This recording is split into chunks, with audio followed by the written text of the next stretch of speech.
pessoal! Vamos então para a segunda aula de Reiki Usui. E hoje nós vamos começar essa aula falando sobre o simbolismo do Reiki. Primeira coisa que vocês devem saber é sobre o símbolo do bambu. Se alguém perguntar assim, qual é o símbolo do Reiki? Esse símbolo é o do bambu. Por quê? Acompanhem lá na apostila. Porque o bambu, ele é forte, ele é simples, ele é flexível, ele é resiliente, ele entorta, mas não quebra, né? E ele é oco. Então, assim, a gente não é um canal de Reiki, é como se o bambu também fosse um canal. A gente é um canal para a energia cósmica universal passar através dele. O bambu, ele também só cresce para o alto. Então, a gente não está buscando isso, crescimento espiritual, crescimento como pessoa, desenvolvimento espiritual. E também, além de tudo, o bambu, ele é reconhecido pela sua retidão e por ele ter raízes profundas. Então, pessoal, vamos falar sobre a parte mais controversa do Reiki, que é a história do fundador do Reiki, Mikao Usui. Como eu já falei com vocês, ele não fundou a energia do Reiki. Falei em vários vídeos no meu canal. Ele não fundou a energia do Reiki, ele fundou o sistema que nós conhecemos hoje como Reiki, porque ninguém funda a energia sempre existiu, tá? Então, existem lendas que foram passadas na época que o Reiki veio do Japão para o Ocidente, gente. Vocês têm que pensar que era época de guerra, Segunda Guerra Mundial. E era muito difícil. A pessoa que trouxe o Reiki para o Ocidente, ela trouxe para os Estados Unidos, para uma parte dos Estados Unidos. E é um país muito protestante. Então, era muito difícil trazer essas informações para lá, né? Então, a história foi um pouquinho adaptada, mas com o tempo a verdade aparece, né? A gente entende por que precisou disso, senão o Reiki não ia pegar, né? Mas então, o que tem de mais direto que a gente pode encontrar agora, eu vou passar para vocês as duas histórias, tá? Um pouquinho da lenda, que existiu até muito pouco tempo atrás, que os professores de Reiki contavam, que é o que veio dos Estados Unidos, e o que já foi descoberto historicamente, o que está na pedra do memorial do mestre Mikao Usui no Japão, no cemitério. Então, isso foi escrito 1 ano após a morte dele, pelos alunos da escola, que chamava Usui Reiki Ryoho Gakkai, que ainda existe, é muito fechada, não aceita estrangeiros, tá? Então, deixa pouca margem de manobra para que as informações históricas tenham mudado drasticamente. Então, na apostila, vocês vão encontrar todo o trecho tirado do livro do mestre John DeCarli. Ele traduziu com um tradutor juramentado, porque isso daí está escrito com um japonês antes da reforma ortográfica, tá? Então, não é todo mundo que consegue traduzir. Ele pagou por essa tradução e eu coloquei aqui um trecho com autorização dele do livro dele, Apostilas Oficiais do mestre John DeCarli. Então, vou falar só alguns pedacinhos para você. Podemos dizer que o Sr. Usui é uma dessas pessoas. Ele começou de um modo novo, um método de aperfeiçoar o corpo e o espírito baseado na energia Reiki do universo. Ao ouvirem rumores sobre as técnicas, pessoas que queriam aprender este tratamento terapêutico e se tratar afluíram de todas as regiões imediatamente. Aí eu vou pular um pedacinho, né? O Sr. Usui nasceu em 15 de agosto de 1865. Depois de crescido, foi para a Europa e América e também estudou na China. Ele não foi sempre bem sucedido na vida, tá, gente? Ele era uma pessoa comum, como nós, não tinha nada de especial, assim. Quer dizer, ele foi especial, não tinha nada de, que pessoa iluminada, antes dele conseguir esta proeza de ser iniciado pelo Reiki, diretamente da fonte, né? Então, vamos lá no que está na pedra do memorial. Um dia, Senhor Usui subiu no Monte Kurama, onde iniciou penitência. Enquanto jejuava, sentiu, no 22º dia, a grande energia do reiki sobre a cabeça. Assim, ao mesmo tempo em que era despertado espiritualmente, adquiria o poder terapêutico da energia reiki. Quando tentou usá-la em seu próprio corpo e em seus familiares, obteve resultados imediatos. Ele disse: é muito melhor dar esse poder largamente para um número grande de pessoas no mundo e desfrutá-lo entre eles do que mantê-lo exclusivamente entre os membros da própria família. Agora vamos à famosa lenda que foi trazida para o Ocidente pela mestre Takata, muito sabiamente, porque ela já teve a inteligência de saber que ninguém ia ter a aceitação com o reiki se ela não amenizasse um pouco. Então, o que falaram aqui no Ocidente? Que o mestre Usui foi um padre católico, o que seria bem difícil no Japão, naquela época, né? Que ele foi reitor de uma universidade, que, confrontado pelos alunos porque não havia no mundo mais curadores como Jesus, e sem saber a resposta, naquela época, o professor não saber a resposta para um aluno era desonroso, entendeu? Então, que aí ele foi, pediu demissão, viajou pelo mundo, estudando teologia, estudando as línguas antigas, e depois de muito estudar, ele viu como que ele iria usar essas coisas, né? Então, ele voltou para o Japão, para tentar entender até como Buda também curava as pessoas, né? Como Jesus curava e como Buda curava as pessoas. Então, ele foi atrás de sutras, manuscritos no Japão, na Índia, e encontrou coisa de mais de 2.500 anos, que ativaria uma poderosa energia, mas que ele não sabia como ativar essa energia, né? Ele viu os símbolos, ele viu as coisas, mas não sabia como usar. Então, essa parte é lenda, a gente não sabe o que disso é real, a gente sabe que ele não foi reitor na universidade, que ele não foi padre. Só que a gente tem que ver que a Takata, ela estudou com Ayashi, com o mestre Ayashi, que foi um grande discípulo do mestre Mikao Usui. Então, pode ter mais coisa que a Takata sabia do que estava na pedra memorial, tá? Mas essas coisas já foram desmentidas. Então, vamos lá. Eu fiz uma historinha, então, coloquei aqui uns desenhos, umas imagens, para ilustrar um pouquinho da vida do mestre Usui como a gente conhece hoje. A gente nunca vai ter certeza exatamente do que aconteceu, mas vamos lá. Mikao Usui nasceu no dia 15 de agosto de 1875 e ele tinha como antepassados os samurais do clã Shiba, como pode ser observado na peça de família que fica embaixo de sua lápide. Quando criança, ele estudou com os monges Tendai e praticou artes marciais, como era usual naquela época. O Japão ficou muito tempo isolado, pessoal, dos outros países, né? Até nessa época do imperador Meiji, que o pessoal começou a fazer muita viagem, para que ele se abriu para o Ocidente. Então, depois disso, o Mikao Usui passou por muitas dificuldades na vida dele. Só que ele sempre foi muito inteligente e muito estudioso, muito esforçado, sabe? Na busca sempre de sabedoria. Então, ele gostava muito de pesquisar sobre medicina, história, psicologia, esoterismo, até sobre magia.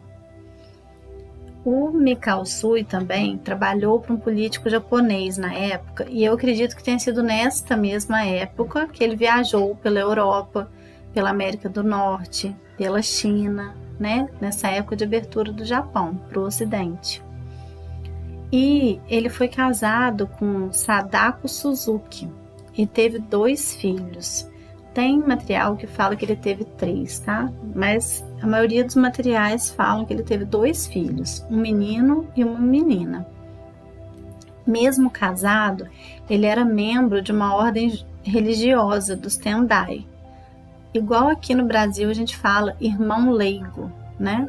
Eu já ouvi essa expressão irmão leigo para quando você é tipo não é um padre, né? Você frequenta, lá tem gente que até usa umas roupas. Minha bisavó usava roupa de freira, mas ela era casada.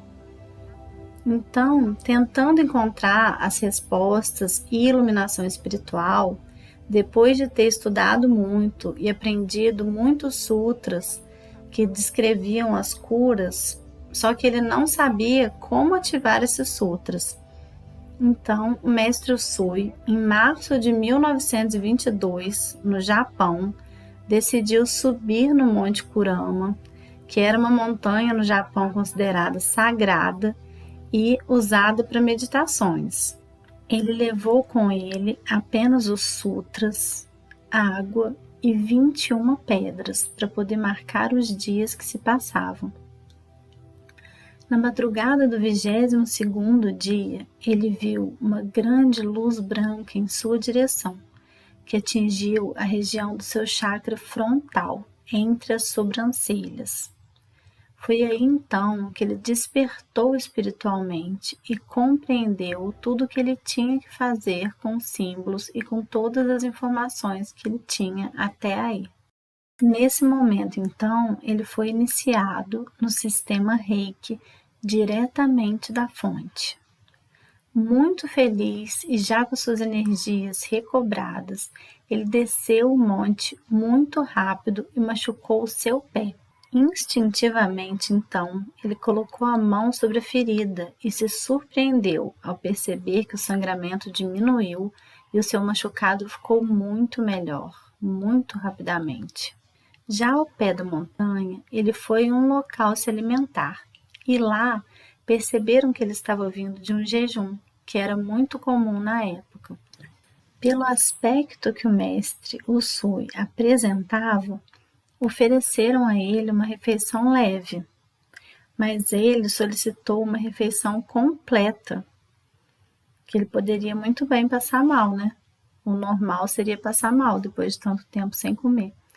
Só que depois que ele se alimentou, ele não passou mal, se sentiu muito bem com a quantidade de comida que ele comeu e após todo esse tempo de jejum. Mestre Usui percebeu, enquanto ele estava comendo, que tinha uma menina que estava chorando muito e ela estava com o rosto inchado e muito vermelho. Ele então perguntou a ela o que houve e ela falou que ela estava com dor de dente há vários dias. Mestre Usui então resolveu testar com outra pessoa e aplicou o reiki na menininha e ela se sentiu muito melhor rapidamente. Por último, de todos esses fatos extraordinários que aconteceram com ele, depois de sua iniciação, ao retornar para o mosteiro, um abade que era o seu amigo, ele estava com muita dor há dias e essa dor melhorou também depois da aplicação de reiki. Isso teria incentivado o mestre Usui a ajudar mais pessoas. Então, o que aconteceu? O mestre Mikao Usui percebeu que ele podia ajudar muita gente. Então, o que ele fez? Começou a trabalhar primeiro com os moradores de rua, lá da cidade dele. Então, foi trabalhar com os mendigos, né? Principalmente, para ver se eles conseguiam mudar de vida. Então, ele tratou eles e achou que estavam recuperados. Só que voltando lá um tempo depois, viu que eles tinham voltado para aquela vida de mendicância. E perguntou por quê. Eles falaram sim que é porque era mais fácil viver, né, na mendicância do que ter uma vida diferente.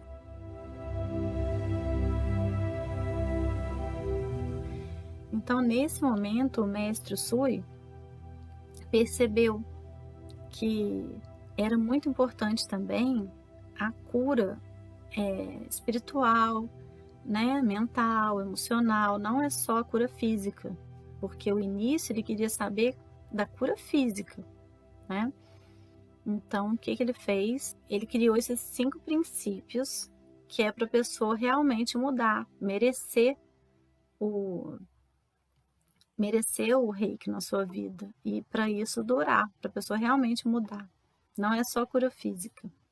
Depois eu vou entrar num tópico só sobre os 5 princípios que ele criou do reiki, tá? Isso é muito importante, a gente tem que usar na nossa vida. Então, o mestre Usui estava lá, depois ele criou, ele ajudou muita gente na época do terremoto, ajudou muita gente, faziam-se filas para o atendimento dele, ele ficou famoso na época lá no Japão.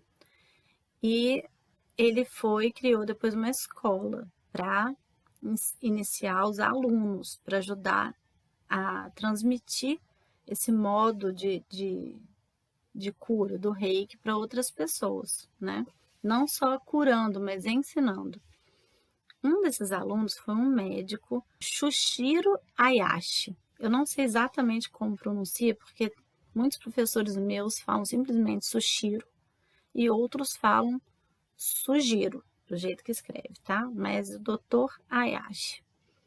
Ele foi um dos alunos mais empenhados do mestre Usui e ele tinha muitas ideias diferentes, ele queria modificar algumas coisas, tipo criar essas posições do reiki. Então, o que o mestre Usui fez? Antes da sua morte, o mestre Mikao Usui, ele pediu para o Dr. Ayashi criar sua própria clínica e ensinar para as outras pessoas. E isso ele fez, ele criou a clínica dele, que não era tão fechada como a Gakkai, e foi se aprofundando no reiki e criando os pontos-chave para aplicação. Como ele era um médico, ele pensou nos pontos mais importantes para serem aplicados o reiki. Então ele foi ministrando cursos, foi formando alunos. E o mestre Usui, por exemplo, ele tratava as pessoas sentadas. Já o mestre Ayashi, né, ele que está geralmente na nossa linhagem de reiki, de todo mundo, vem do mestre Ayashi, tem o nome dele lá, tá? Porque graças a ele o reiki foi e é o que é hoje no Ocidente. Então ele fez um grande arquivo com o histórico de todos os seus pacientes e ele se voltou mais para a cura física, porque ele era um médico e o mestre Mikao Usui, ele criou coisas de desenvolvimento, né? De autodesenvolvimento, de iluminação.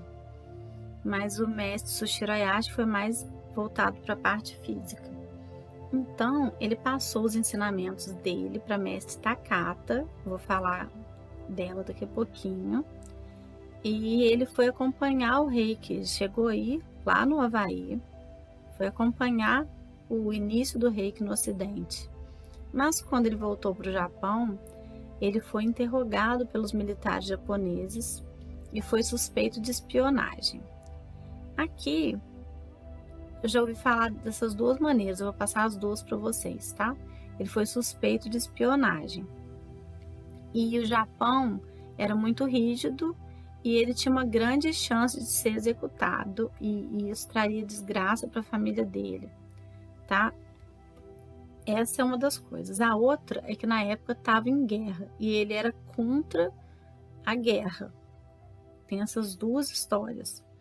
Ele era completamente contra a guerra e ele não queria viver isso, não queria ter que matar outras pessoas. Então ele preferiu morrer com dignidade. Isso daí está nas duas histórias, que ele morreu com dignidade e ele cometeu o seppuku, que é o ritual dos samurais, que é a morte honrada, pondo fim em sua vida junto à família, amigos e alunos. Então ele preferiu fazer esse ritual dos samurais do que, nos dois casos aqui da história, né, do que ser executado ou ter que falar coisas lá dos Estados Unidos de quando ele foi e também não queria ir à guerra e ter que matar pessoas.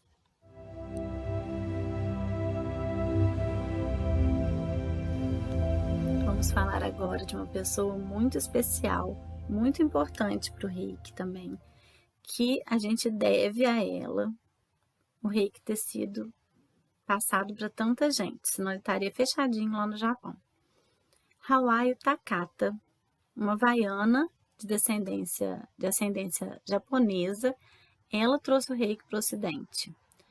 Ela teve muito doente, foi curada pelo mestre Shiro Ayashi, teve um tumor abdominal e foi curada pelo Reiki, né? Porque antes ela tinha que fazer cirurgia, ela estava fazendo um outro tratamento e ela teve muita intuição e perguntou se não tinha nenhuma outra forma. E indicaram para ela esse médico que estava fazendo um tratamento novo na época, que estava tendo muito resultado. Então, depois que ela foi curada, depois de muita insistência da sua parte, né? Porque o Reiki não era ensinado para estrangeiros, ela recebeu a permissão de aprender esse sistema de energia.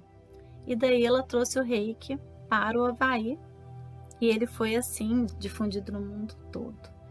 É o que eu falei, ela foi muito sábia, porque ela modificou algumas coisinhas, ela tirou toda a parte de iluminação espiritual do Reiki, porque ela sabia que as pessoas não teriam, os americanos, as pessoas daqui, não teriam a disciplina necessária para fazer todas essas práticas de iluminação espiritual. Então ela focou na parte física, ela criou essa história do mestre ser um padre, para isso ser mais aceito, né? De que ele queria descobrir como que Jesus curava, tá? Então, a gente entende e agradece a ela, e agora já está tudo esclarecido. Então, agora vamos falar sobre o termo mestre de Reiki. Por que a gente fala mestre de Reiki? Não é porque a pessoa é um ser iluminado, um grande mestre de luz, não. Aqui o termo mestre, ele é utilizado pode ser utilizado em minúsculo, porque ele quer dizer professor. Lá no Japão, o professor de Reiki, ele é chamado de sensei. Então sempre, a pessoa não fala simplesmente, Usui, Ayashi. Não, Sensei Ayashi, Sensei Usui. E isso é como no karatê, outras artes marciais, eles usam palavras sensei ou mestre, mestre aqui no Brasil.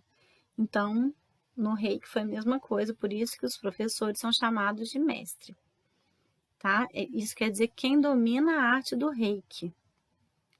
Então, é um termo de respeito e quer dizer professor.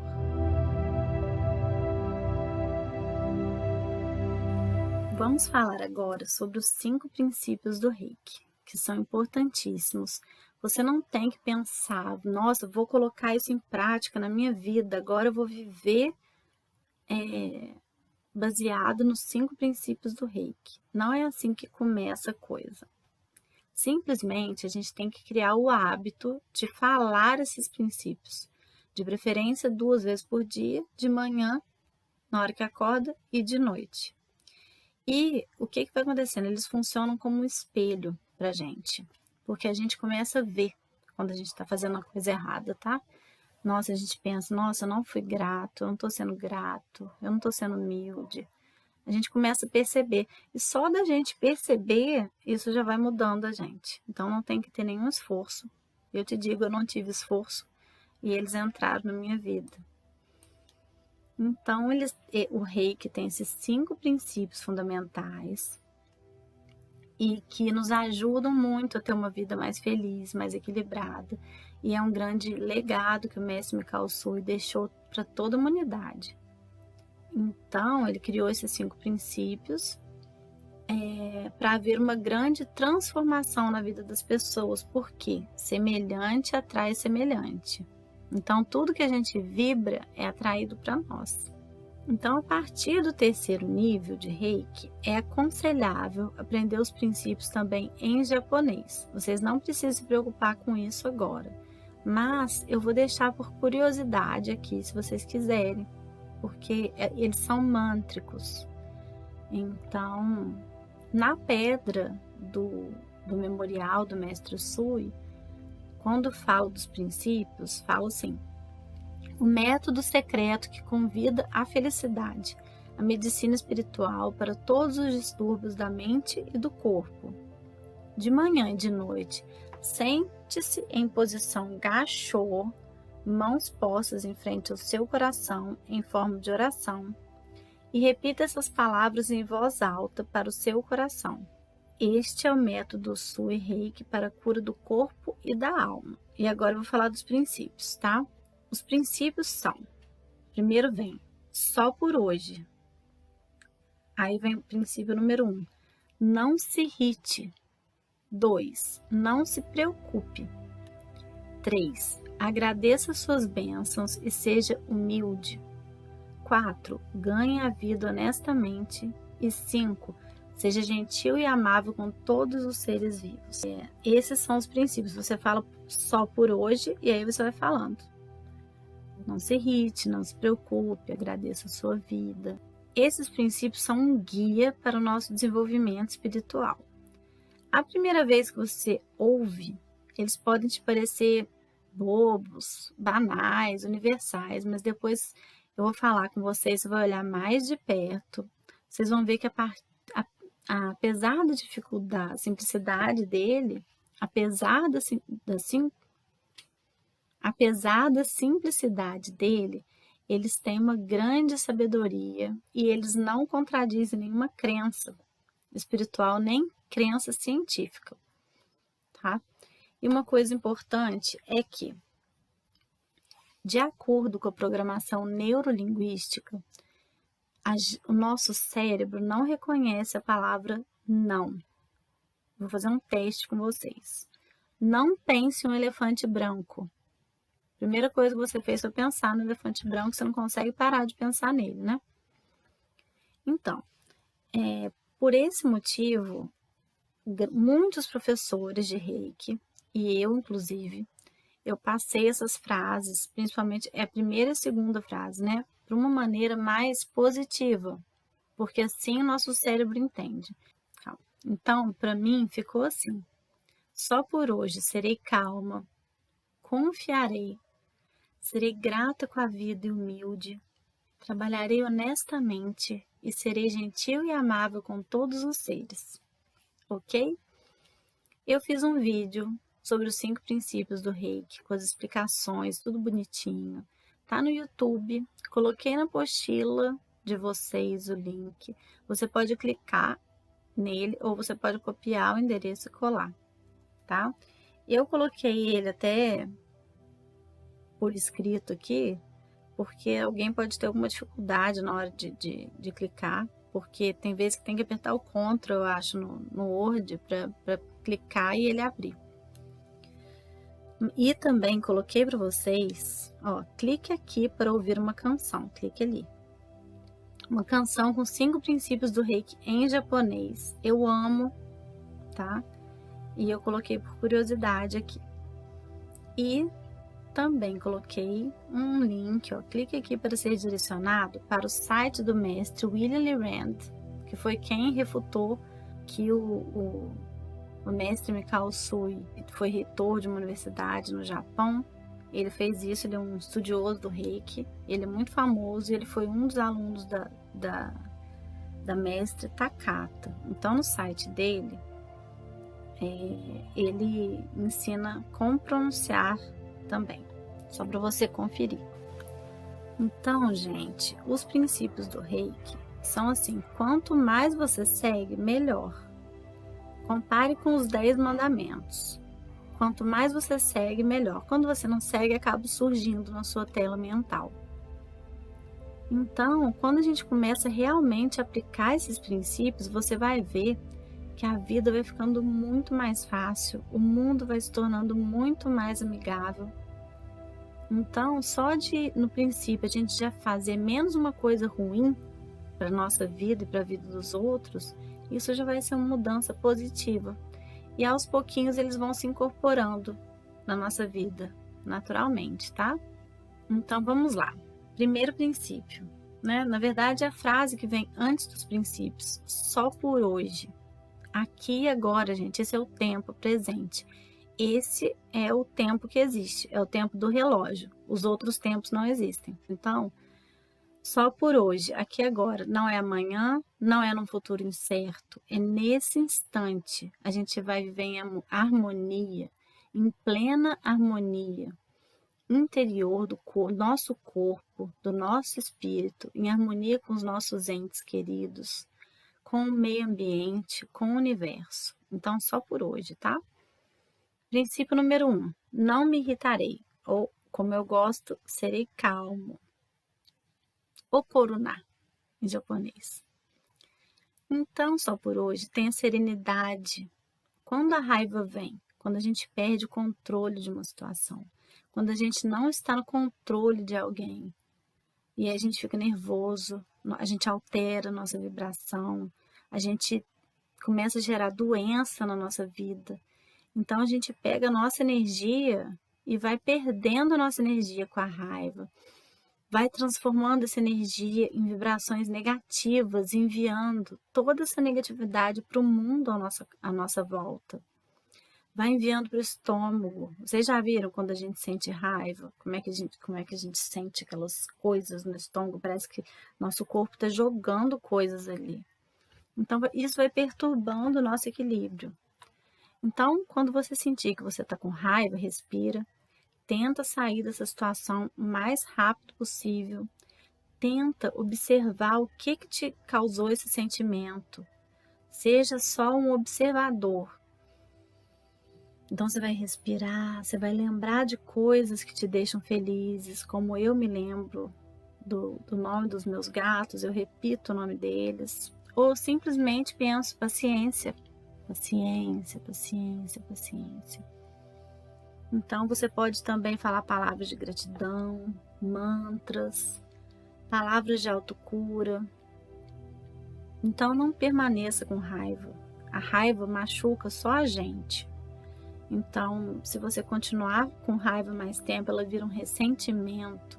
E a gente não deve ficar apegado a sentimentos negativos. Isso vai consumindo nossa força. Isso vai consumindo nossa energia vital. Causa bloqueios de energia. E os bloqueios de energia causam doenças. Outra coisa importante, nunca tome decisões em momento de raiva. Eu coloquei até uma frase de Buda. Agarrar-se à raiva é como agarrar-se à brasa para jogá-las em outra pessoa. É você quem se queima. Agora vamos ao princípio 2. Não me preocuparei ou confiarei. Shinpai Suna. As situações que acontecem conosco, elas não são por acidentes. Então, elas devem ser tratadas como experiência. Por quê? A gente veio aqui com um propósito. Então, tudo que acontece tem um propósito. Às vezes, se você não tivesse sofrido muitas coisas, se você não tivesse passado por situações muito terríveis, você não estaria aqui agora assistindo essa aula de Reiki. Você não procuraria melhorar. Porque o conforto, a comodidade deixa a gente estagnada no mesmo lugar. Quando a gente se preocupa, a gente vive onde? Aqui? Não, a gente está vivendo no futuro. Então a gente vai desperdiçando nossa energia. A gente vai enviando energia lá para o foco da nossa preocupação. Olha o que você está fazendo. Você está enviando energia para aquela coisa ruim. Então é uma pré-ocupação. O nome já diz. Você está se ocupando antes da hora. Você está sofrendo pela sua imaginação. Se você sabe que alguma coisa pode acontecer daqui a um ano, essa coisa pode acontecer, tá? Lá daqui a um ano, você vai ter que pensar nisso, vai ter que sofrer com isso? Você vai ter que se ocupar com isso? Vai. Adianta alguma coisa você se ocupar com isso agora? Adianta você sofrer com antecedência? Não adianta nada. Se existe alguma coisa que você possa fazer para evitar aquele problema, haja. Você não vai ficar parado. Se tiver alguma coisa que você acha que você pode fazer para evitar esse problema, faça. Se não tiver nada que você possa fazer, se for só um medo, se for só uma preocupação, você vai ficar sofrendo na hora errada? Não. Deixe para você sofrer com isso, se é que você vai sofrer, porque muitas vezes era só medo, a gente não sofre aquilo. Na hora certa, viva agora, aproveite que aquilo não está acontecendo com você ainda. Muitas doenças na nossa vida são causadas pela ansiedade. Eu já passei por isso, muito. O que é ansiedade? É excesso de preocupação com o futuro. Então, pare para pensar sobre as suas preocupações anteriores e perceba se realmente aquelas coisas aconteceram ou se as preocupações eram medos irracionais. Aposto que a maioria dos medos que você teve não deram em nada. Tudo acabou e você ficou se preocupando. Então, pessoal, se a maioria das coisas que você se preocupou na sua vida, você se preocupou à toa, você ficou gastando essa energia com aquilo à toa, pense nisso e tente não se preocupar. Foi a melhor coisa que eu fiz. Esse princípio me ajudou demais, porque eu sofria muito por antecedência. Eu não vou falar que eu parei completamente, mas minha vida ficou muito mais leve. Nossa, parece que eu tirei um piano de cauda de cima das minhas costas. Então, vai aprendendo técnica de relaxamento, comece a meditar. Pode meditar com os princípios do Reiki, a meditação Gachô, tá? E você vai ter paz de espírito e sua energia, você vai ter muito mais energia vital, porque você não vai estar perdendo essa energia com medo bobo. Então foi isso, quando eu comecei a viver esse princípio realmente na minha vida, eu recuperei a serenidade, recuperei a paz e comecei a desfrutar muito mais o dia de hoje. Terceiro princípio do Reiki, lindo princípio esse, é o Kanshashite, em japonês. Serei grato com a vida e humilde. Olha que coisa linda. A sua vida, ela é uma dádiva. A gratidão, ela nos faz atrair mais daquilo pelo que a gente é grato. Quando a gente agradece, o universo entende que a gente quer mais daquilo. Eu aprendi isso. Eu aprendi quando eu era nova, nem foi com Reiki, sabe? Eu aprendi com um cantor que eu gostava muito. Quem é aqui do Brasil vai conhecer, Fábio Júnior. Ele acabava de cantar, ele falava assim, olhava para o céu e falava, obrigado! E aquilo eu achava muito legal, porque eu não via as pessoas fazerem isso, agradecerem a Deus no programa de televisão e tudo. Então eu aprendi tudo que acontecia de bom, eu agradecia a Deus. Agradecia a Deus, isso entrou na minha vida, isso é maravilhoso, isso atrai muita coisa boa. Quando a gente é grato, por exemplo, pense agora numa pessoa que fez uma coisa muito boa por você, alguém que você seja muito grato. Pense naquilo, pense no sentimento que você tem por essa pessoa. Seu coração vai se encher de energia, uma felicidade que vai vir de dentro do nosso coração por tudo que aquela pessoa fez pela gente. E isso é um sentimento lindo. Essa humildade é a humildade de ser grato, entendeu? E a vida, a gente tem que agradecer a vida por tudo de bom que ela nos dá. Tudo de ruim que aconteceu com a gente também foi por um propósito. A gente tá aqui agora, a gente conheceu pessoas. Nossa vida não seria a vida que é se a gente não tivesse passado pelas experiências que a gente passou. Então, se você tente agradecer mais e reclamar menos, é igual, eu não sei quem criou essa frase, mas eu gosto muito disso. Quando você reclama, você está reclamando, você está clamando ao universo mais daquilo. Quando você agradece, a graça desce para você, a graça desce. Então, agradeça mais e reclame menos. Diariamente a gente tem muitos motivos para expressar nossa gratidão. Se você não vê um motivo nenhum na hora, agradece pelo ar que você respira, agradece pelo dia, agradece pelo sol, por existir, pelos alimentos, por você ter como se agasalhar quando você está com frio. Agradeça pelos sentidos. Tem muita coisa que a gente acha que é normal e a gente não agradece. Só isso já é uma dádiva. E agradeça pelos seus desafios, pois, como eu falei, se não fossem eles, você não teria crescido como pessoa. Você estaria estagnada e não estaria aqui hoje. Então, aproveite que você tem as pequenas coisas que acontecem com você todo dia e mostre a sua gratidão, porque isso vai permitir que você passe pela sua vida sem arrependimentos, tá? E vamos falar agora sobre o quarto princípio do Reiki: ganhe a vida honestamente. Várias pessoas, vários mestres falam um pouquinho diferente esse princípio, mas todos têm a mesma finalidade.